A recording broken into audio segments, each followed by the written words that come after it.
بسم الله الرحمن الرحيم لله ما في السماوات وما في الأرض لله ما في السماوات وما في الأرض لله ما في السماوات وما في الأرض وإن تبدوا ما في أنفسكم أو تخفوه يحاسبكم به الله فيغفر لمن يشاء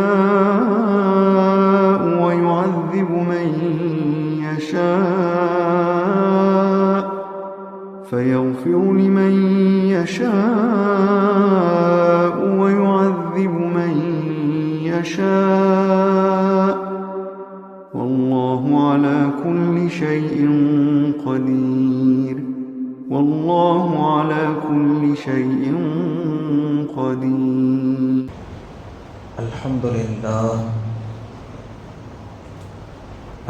لله رب العالمين والصلاة والسلام على سيد الأنبياء والمرسلين سيدنا محمد وآله وأصحابه أجمعين. قال الله تعالى: أعوذ بالله من الشيطان الرجيم بسم الله الرحمن الرحيم فخلف من بعدهم خلف أضاعوا الصلاة واتبعوا الشهوات فسوف يلقون غيا إلا من تاب وآمن وعمل صالحا فأولئك يدخلون الجنة ولا يظلمون شيئا جنات عدن التي وعد الرحمن عباده بالغيب إنه كان وعده مأتيا لا يسمعون فيها لغوا إلا سلاما وَلَهُمْ رِزْقُهُمْ فِيهَا بُكْرَةً وَعَشِيًّا تِلْكَ الْجَنَّةُ الَّتِي نُورِثُ مِنْ عِبَادِنَا مَنْ كَانَ تَقِيًّا. صدق اللہ العظیم. بزرگان محترم، سورہ مریم کی 5 آیتیں اس وقت میں نے آپ حضرات کے سامنے تلاوت کرنے کی سعادت پائی ہے. 59 سے 63 تک یہ 5 آیتیں جن میں اللہ تبارک و تعالیٰ نے قرب قیامت کی ایک بہت بڑی علامت بتلائی. مذکور آیتوں سے پہلے سورہ مریم جس میں شروع ہی سے حضرات انبیاء علیہم السلام کا تذکرہ چلتا رہا ہے، حضرت زکریا علیہ السلام، حضرت یحییٰ علیہ السلام،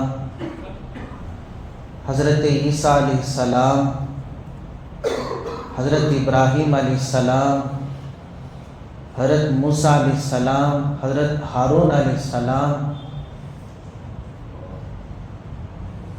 حضرت اسماعیل علیہ السلام، حضرت ادریس علیہ السلام.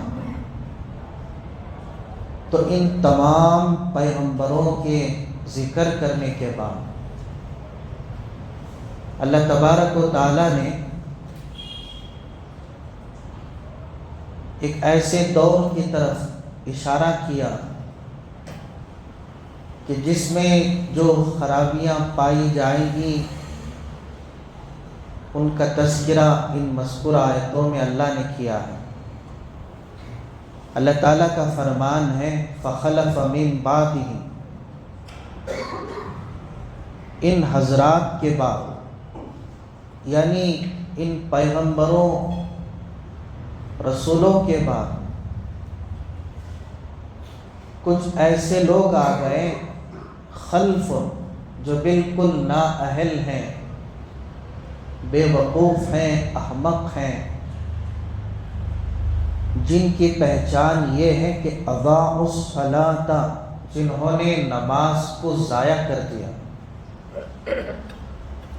واتبعوا الشہوات اور خواہشات کے پیچھے پڑ گئے، فسوف یلقون غیا، سو ان قریب یہ لوگ بہت ہی بڑی خرابی کو دیکھیں گے۔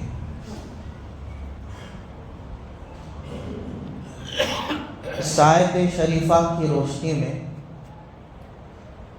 حضرات مفسرین نے یہ بیان فرمایا کہ صلحائے امت کے بعد ایک ایسا زمانہ آئے گا جس میں نماز کا مذاق اڑا کے رکھ دیا جائے گا، نماز کے چھوڑنے کی بات نہیں، وہ تو سب سے بدترین دور ہے، بلکہ جو نماز پڑھتے ہی نہیں ان کا اسلام میں کوئی حصہ ہی نہیں، اس لیے کہ اللہ کے حبیب پاک صلی اللہ علیہ وسلم نے ارشاد فرمایا، العہد الذی بیننا وبینہم ترک الصلاۃ، ہم میں اور کفار میں اگر کسی چیز کا فرق ہے تو صرف نماز کا چھوڑنا ہے۔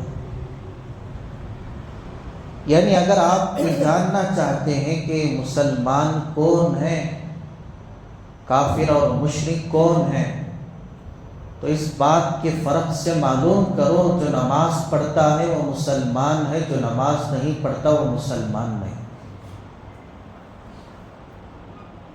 یہی وجہ ہے کہ 4 ائمہ میں سے ایک امام احمد بن حنبل رحمۃ اللہ علیہ کے نزدیک یہ فتویٰ ہے، اور آج بھی حنابلہ مسلک کے ماننے والے اسی فتوے پر قائم ہیں کہ جو کوئی جان بوجھ کر ایک فرض نماز بھی چھوڑ دے اس کے کافر ہونے میں کوئی شک نہیں، حتیٰ کہ اگر شوہر بے نمازی ہے، بیوی نماز پڑھتی ہے، چونکہ شوہر بے نمازی ہونے کی وجہ سے ایمان پر نہیں رہا تو دونوں کا نکاح بھی باقی نہیں رہا۔ اور اسی طرح فرمایا کہ بے نمازی اگر جانور ذبح کرتا ہے تو اس جانور کا گوشت کھانا بھی جائز نہیں، اس لیے کہ بے نمازی کے ذبیحے میں اور غیر مسلم کے ذبیحے میں کوئی فرق نہیں۔ تو نماز کا چھوڑ دینا اسلام میں اتنا بڑا جرم ہے کہ جس کو کفر سے ملا دیا گیا۔ تو یہاں اضاعت صلاح کا تذکرہ ہے، نماز کے چھوڑنے کا ذکر نہیں، بلکہ نماز کے ضائع کرنے کا ذکر ہے۔ تو معلوم ہوا کہ نمازیوں میں بھی ایک ایسا طبقہ ہے باوجود نماز پڑھنے کے جہنم میں جائیں، باوجود نماز پڑھنے کے گمراہی میں مبتلا رہیں گے، جس طرح سورہ ماعون میں اللہ نے فرمایا فویل للمصلین، نماز پڑھنے والوں کے لیے تباہی ہے۔ کون سے نمازی؟ الذین هم عن صلاتهم ساہون، جو اپنی نمازوں سے غافل ہیں، الذین هم یراؤون، جو دکھانے کے لیے نماز پڑھتے ہیں، اس لیے کہ دکھانے کے لیے نماز پڑھنا، بغیر خشوع اور خضوع سے نماز پڑھنا یہ تو منافقوں کا طریقہ تھا، چونکہ منافق مومن نہیں ہے، مسلمان نہیں ہے، لہٰذا اس طرح نماز پڑھ کے بھی کوئی اپنے آپ کو جہنم کے عذاب سے بچا نہیں سکتا۔ تو اضاعت صلاح کا مطلب، جس کے تحت حضرات مفسرین نے مختلف تفسیریں بیان فرمائیں، اس کو سمجھنے کی ضرورت ہے۔ اگر ان میں سے کوئی چیز ہمیں پائی جاتی ہے تو اللہ کے دربار میں سچی توبہ کرنے کی ضرورت ہے۔ اضاعت صلاح کسے کہتے ہیں؟ مجاہد رحمۃ اللہ علیہ نے فرمایا، جو مفسر قرآن ہے، یعنی نماز کو تاخیر کر کے پڑھنا، نماز کو مؤخر کر کے پڑھنا۔ بخاری شریف کی حدیث ہے، پوچھا گیا یا رسول اللہ ای الاعمال احب الی اللہ، تمام اعمال میں اللہ کے نزدیک سب سے پسندیدہ کون سے اعمال ہیں؟ نبی اکرم صلی اللہ علیہ وسلم نے ارشاد فرمایا تمام اعمال میں سب سے محبوب ترین عمل یہ ہے کہ الصلاۃ علی وقتها، کہ نماز کو اس کے وقت پر ادا کیا جائے۔ پھر فرمایا بر الوالدین، والدین کے ساتھ حسن سلوک کرنا، اور فرمایا الجہاد فی سبیل اللہ، اللہ کے راہ میں جہاد کرنا۔ تو سب سے پسندیدہ عمل نماز کو اس کے وقت پر پڑھنا۔ تو نماز کے اوقات کے سلسلے میں جو غفلت برتتے ہیں، یعنی اوقات کا کوئی اہتمام نہیں کرتے، بلکہ جب جی میں آیا یا جیسی سہولت ہو اس طرح نماز پڑھنے لگے، وقت کا کوئی لحاظ نہیں رکھا، تو حضرات مفسرین نے فرمایا اس کو اضاعت الصلاۃ کہتے ہیں، نماز کے ضائع ہونا کہتے ہیں۔ اور بعض حضرات نے کہا کہ اس سے مراد وہ لوگ ہیں جو مسجد میں نماز نہیں پڑھتے، گھر میں نماز پڑھتے ہیں، باوجود تندرست ہیں، صحیح سالم ہے، کوئی عذر نہیں، کوئی پریشانی نہیں، اس کے باوجود بھی اگر جماعت کی نماز چھوڑ کر گھر میں نماز پڑھ لیتے ہیں تو گویا وہ اپنے نمازوں کو ضائع کر رہے ہیں،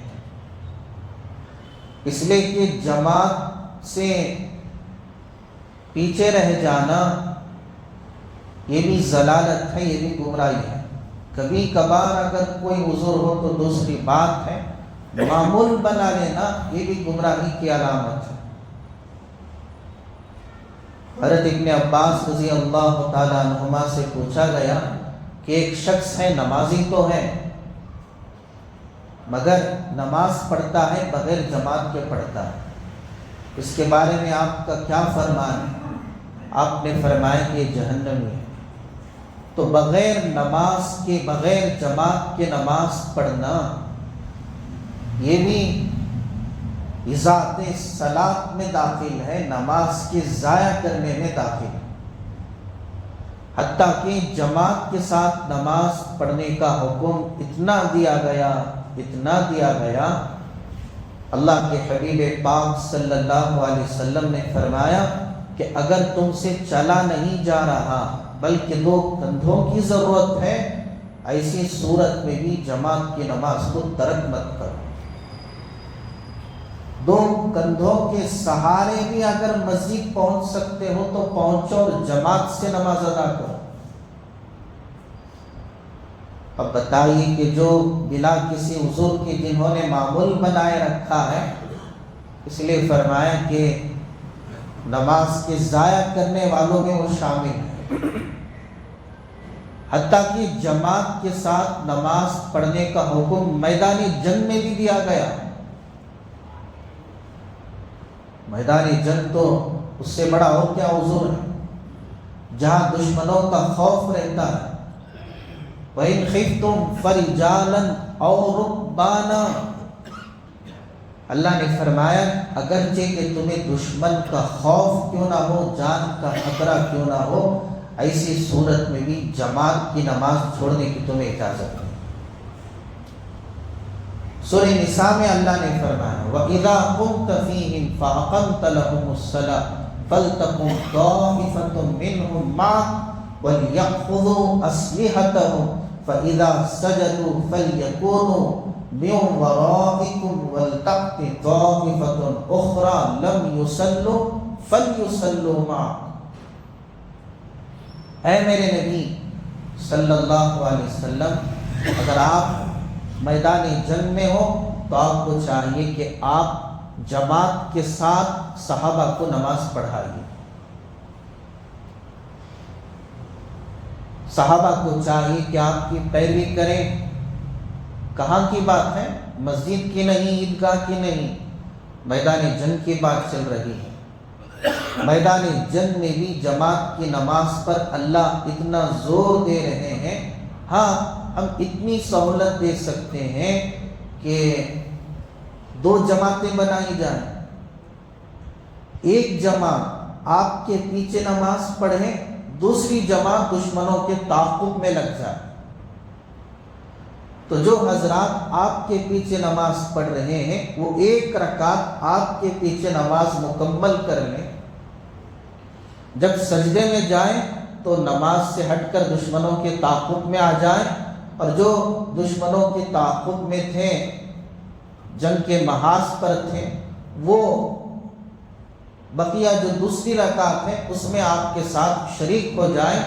تو اس طرح 2 جماعتیں 1 رکعت جماعت کے ساتھ مکمل کر لیں، پھر بقیہ 1 رکعت انفرادی ادا کریں۔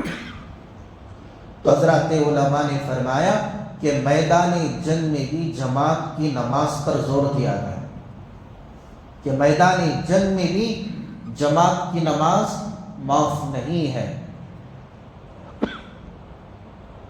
تو اس لیے فرمایا کہ جو لوگ بلا کسی عذر کے یہ معمول بنا لیتے ہیں کہ جماعت کے بغیر نماز پڑھتے ہیں، وہ اپنے نمازوں کو ضائع کر رہے ہیں۔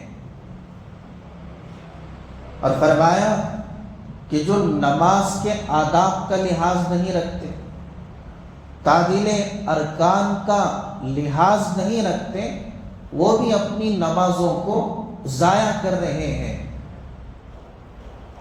روایت میں ہے حضرت حذیفہ رضی اللہ تعالیٰ عنہ نے ایک شخص کو دیکھا کہ بغیر کسی آداب کے لحاظ رکھتے ہوئے نماز پڑھ رہا۔ نماز سے فارغ ہوا، آپ نے اس کو بلایا کہ بھائی نماز کے بھی کچھ آداب ہوتے ہیں، کہ وضو اچھی طرح کیا جائے، قیام صحیح ہو، سجدہ صحیح ہو، اور جب رکوع سے کھڑے ہو تو اطمینان سے کھڑے ہو، ایسا نہیں کہ کھڑے ہو نہیں پائے کہ فوراً سجدے میں چلے گئے، اور جب سجدہ کریں تو اطمینان سے کریں، سجدے سے بیٹھیں تو دوسرے سجدے میں جانے سے پہلے اطمینان سے سانس تو لے لیں۔ تو ہر رکن کو، ہر ادا کو اطمینان سے ادا کریں، یہ نماز کے آداب ہیں۔ تو آپ نے اس سے پوچھا یہ بتاؤ اس طرح جو تم نماز پڑھ رہے ہو بغیر آداب کے لحاظ رکھتے ہوئے کب سے کر رہے ہو؟ تو اس نے کہا کہ 40 سال سے اس طرح پڑھ رہا۔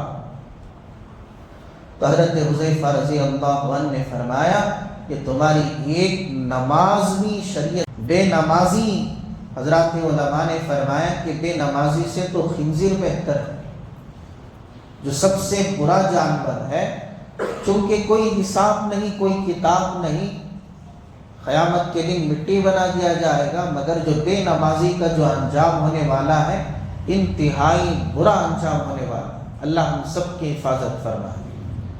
آج ہم نماز کے چھوڑنے کو گناہ ہی نہیں سمجھتے، بلکہ نماز کا چھوڑ دینا حقوق اللہ میں اتنی بڑی کوتاہی ہے۔ اللہ کے حقوق میں سب سے زیادہ اگر کسی حق کی تلفی اگر کسی معصیت سے ہوتی ہے تو نماز کے ترک کرنے سے ہوتی ہے۔ حتیٰ کہ فرمایا اگر کوئی زنا کرتا ہے، چونکہ زنا تو بہت بڑا گناہ ہے، شراب پیتا ہے بہت بڑا گناہ ہے، سود کھاتا ہے بہت بڑا گناہ ہے، قتل کرتا ہے بہت بڑا گناہ ہے، مگر ان سے بھی بڑا گناہ نماز کا چھوڑ دینا ہے۔ زنا سے بھی بڑا گناہ، شراب پینے سے بڑا گناہ، سود کھانے سے بڑا گناہ نماز کا چھوڑ دینا ہے۔ تو یہاں ذات صلاح کی بات مطلب یہ ہے کہ نماز تو پڑھتے ہیں مگر آداب کا لحاظ نہیں رکھتے، جماعت کی پرواہ نہیں کرتے۔ اس لیے فرمایا جب نماز پڑھ رہے ہو، اللہ پر تو ہم کوئی احسان نہیں کر رہے ہیں، بلکہ اللہ کا ہم پر احسان ہے کہ نماز جیسی دولت اللہ نے ہمیں عطا فرمائی، جو معراج کا سب سے عظیم ترین تحفہ ہے، کہ جتنی عبادتیں، روزہ ہے، زکوٰۃ ہے، فرش زمین پر فرض فرمائی گئی، مگر جب نماز جیسی عبادت دینے کی باری آئی، اگر اللہ چاہتے تو دیگر اعمال کی طرح زمین پر فرض کرتے، اگر اپنے پیارے نبی کو اپنے پاس بلا لیا، عرش بری پر نماز جیسا اللہ نے تحفہ عطا فرمایا۔ تو نماز وہ عظیم ترین دولت ہے کہ جس کی ادائیگی میں ایک طرف تو ہمیں اتنی خوشی ہو، جیسے اللہ والے یوں کہا کرتے تھے کہ جنت میں بغیر نماز کے مزہ کیسے آئے گا، یعنی اللہ نے نماز میں، سجدے میں وہ لذت رکھی ہے جو جنت میں بھی نہیں۔ اور جو صحیح معنوں میں جنہوں نے سجدوں کی قدر کو پہچان لیا، اللہ دنیا اور آخرت کی تمام محتاجگی سے اس کی حفاظت فرمائے۔ جیسے علامہ اقبال نے کہا، وہ ایک سجدہ تو جسے گرا سمجھتا ہے، ہزار سجدوں سے دیتا ہے آدمی کو نجات۔ یعنی اگر اللہ کے سامنے تو جھکنا سیکھ لے گا، اللہ تجھے دنیا میں کسی کا محتاج نہیں بنائے، پھر کسی ظالموں کے سامنے جھکنے کی، عاجز بننے کی نوبت نہیں آئے گی۔ آج ہم نے اللہ کے سامنے جھکنا چھوڑ دیا، نوبت یہ آئے کہ گلی کا کتا بھی ہمیں ڈراتا ہے۔ تو حضرات، نماز وہ قیمتی دولت ہے کہ جس کے ذریعے اپنے رب کا قرب حاصل کیا جا سکتا ہے۔ تو جب نماز جیسی اہم ترین عبادت بجائے لائی جا رہی ہے تو ہمیں چاہیے کہ سب سے پہلے اس کے آداب کو جانیں، وضو کے سلسلے میں مسائل جاننے کی کوشش کریں، اور پھر جماعت کی نماز کی جو ہے جتنی اہمیت ہے، جہاں تک ہو سکے ہماری جتنی طاقت ہے، ہر نماز کو جماعت کے ساتھ پڑھنے کی کوشش کریں، اور پھر خشوع اور خضوع کے ساتھ پڑھنے کا اہتمام کریں۔ یہ ساری چیزیں ایسی ہیں کہ انشاءاللہ اللہ پاک کوششوں کو ضائع نہیں فرمائے گا۔ جتنی کوشش ہوگی اور جس قدر ہم نماز کو ایک خوبصورت انداز میں اللہ کے دربار میں پیش کریں گے، اتنی ہی ہماری زندگی سنور جائے، اللہ اتنی ہی ہماری زندگی میں اصلاح فرمائے۔ ہر لین میں جو بگاڑ ہے اللہ صلح فرما دے۔ آج جہاں جہاں جو بگاڑ ہے نماز کے ضائع کرنے کی وجہ سے، تو فرمایا جو نمازوں کو ضائع کرتے ہیں یہ نااہل ہیں، بے وقوف ہیں، انہیں کوئی سمجھ نہیں، بلکہ فرمایا نماز کو ضائع کرنے کی وجہ سے یہ ایک بہت بڑی بلا میں مبتلا ہو۔ وہ کیا ہے؟ وَاتَّبَعُوا الشَّهَوَاتِ کی خواہشات میں مبتلا ہو۔ جن کے یہاں نماز کی کوئی پرواہ نہیں، شیطان ان پر ایسے مسلط ہوتا ہے جیسے علامہ اقبال کا جو شعر ابھی میں نے آپ کے سامنے کہا، اللہ کے سامنے جھکنا چھوڑ دیا تو خواہشات کے غلام بن گئے، نفس کے پجاری بن گئے، تو خواہشات میں ایسے مبتلا ہوئے جو جی میں آیا کرتے جا رہے ہیں۔ اللہ نے کہا کہ کب تک کریں گے؟ فَسَوْفَ يَلْقَوْنَ غَيًّا، ان قریب بہت بڑی تباہی کو دیکھنے والے ہیں۔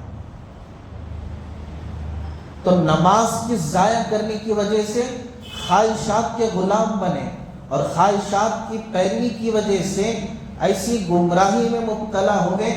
غیّن عربی میں لفظ رشاد کے مقابل کو لایا جاتا ہے۔ لفظ رشاد جس کا معنی ہے ہدایت کا، غیّن کا معنی ہے گمراہی کا، اور فرمایا لفظ رشاد میں ہر قسم کا خیر داخل ہے، اور لفظ غیّن میں ہر قسم کی برائی اور شر داخل ہے۔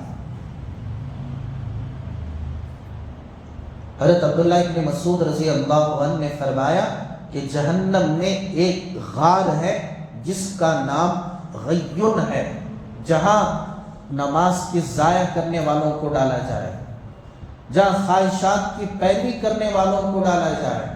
اب خواہشات کی پیروی کون کرنے والے ہیں؟ حضرات مفسرین نے اس کی بھی تفسیر یوں بیان فرمائی کہ جو زنا کے عادی ہیں، جو بے حیائی کے عادی ہیں، جو شراب کے عادی ہیں، نشے کے عادی ہیں، جو ماں باپ کے نافرمان ہیں، جو جھوٹی گواہی دینے والے ہیں، اور جو عورت اپنے بچے کو جو کہ اس کے شوہر سے نہیں ہے پھر بھی منسوب کرتی ہے، ایسے لوگوں کو اس غار میں ڈالا جائے۔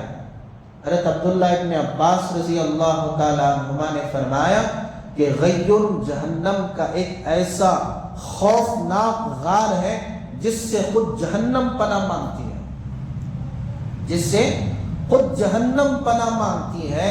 تو جہاں ایسے لوگوں کو ڈالا جائے گا جو اپنی نمازوں کو ضائع کر دیتے ہیں، نمازوں کا مذاق اڑاتے ہیں، نہ قیام صحیح ہے، نہ رکوع صحیح ہے، نہ سجدہ صحیح ہے، نہ وضو صحیح ہے، نہ صحیح تلاوت ہے، نہ صحیح فاتحہ ہے، نہ صحیح اتحیات پڑھنا آتا ہے، جبکہ ساری چیزیں سیکھنا ہم پر فرض ہیں، ضروری ہے۔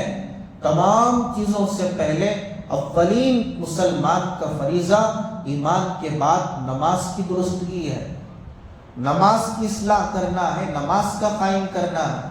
حضرت عمر فاروق رضی اللہ تعالیٰ عنہ نے اپنے تمام کاریگروں کو ایک پیغام بھیجا، فرمایا کہ دیکھو ان اہم امرکم عندی الصلاۃ، جتنی تمہاری ذمہ داریاں ہیں ان تمام ذمہ داریوں میں میرے نزدیک سب سے بڑا اگر کوئی عمل، سب سے اہم کوئی عمل ہے تو نماز ہے۔ جس نے نماز کو ضائع کر دیا بقیہ چیزوں کو بھی ضائع کر دے گا۔ جس سے نماز جیسی امانت ادا نہیں ہو رہی ہے تو کیا گارنٹی ہے وہ دیگر اعمال کو بجا لائے گا؟ نماز ہی جیسی عبادت اس سے ادا نہیں ہو رہی ہے تو پھر اس سے کوئی امید نہیں رکھی جائے گی کہ کوئی خیر کا کام کرے گا۔ لہٰذا سب سے اہم ترین چیز نماز کی ادائیگی اور نماز کے آداب کا لحاظ رکھنا، حتیٰ کہ عمر فاروق رضی اللہ عنہ نے صرف فرمان پر منحصر نہیں فرمایا، بلکہ جب آپ کی شہادت ہوئی نماز کی حالت میں آپ کے سینے میں خنجر کو داخل کیا گیا، بے ہوش ہو گئے۔ جب ہوش آیا تو آپ نے اپنی جان کی پرواہ نہیں کی، آپ نے یہ نہیں پوچھا کہ کس نے خنجر داخل کی، کون ہے قاتل، اسے پکڑو، بلکہ سب سے پہلا جو جملہ آپ کی زبان سے نکلا، عبد الرحمن یہ بتاؤ کہ صحابہ نے نماز پڑھ لی، یہ بتاؤ کہ صحابہ نے نماز قائم کر لی، بجائے اپنی جان کے کہ خون بہہ رہا ہے کوئی پرواہ نہیں کہ میرا علاج کرو، میری مدد کرو، بلکہ پوچھ رہے ہیں یہ بتاؤ کہ جو جماعت سے نماز ہو رہی تھی کہ نماز مکمل ہو گئی؟ تو سب سے اہم ترین ذمہ داری زندگی میں نماز کا ادا کرنا۔ جب نماز ہی ہم سے ادا نہیں ہو رہی ہے تو پھر اور کون سی چیز ہم سے ادا ہو؟ تو فرمایا نماز اللہ کے حقوق میں ایمان کے بعد سب سے بڑا حق ہے، لہٰذا اس سلسلے میں غفلت نہ برتی جائے، حتیٰ کہ اللہ کے حبیب پاک صلی اللہ علیہ وسلم نے انہی الفاظ پر آپ جانتے ہیں کہ دنیا سے پردہ فرمایا کہ الصلاۃ الصلاۃ، میری امت نماز نہ چھوڑنا، نماز نہ چھوڑنا، نماز نماز نماز۔ تو حضرات، تو جو لوگ نمازوں کا مذاق اڑاتے ہیں، نمازوں کو ضائع کرتے ہیں، ان قریب ایک بہت بڑی خرابی میں داخل ہونے والے ہیں۔ ہاں ابھی بھی وقت ہے۔